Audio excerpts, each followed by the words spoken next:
Divide 712 by 4 in long division method.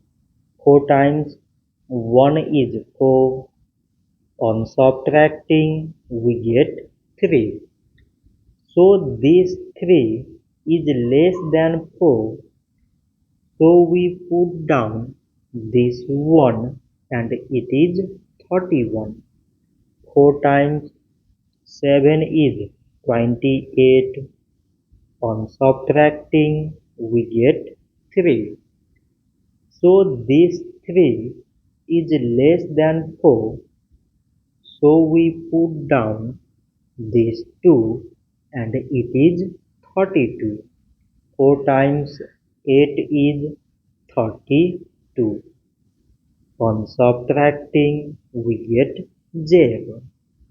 So 712 divided by 4 is 178.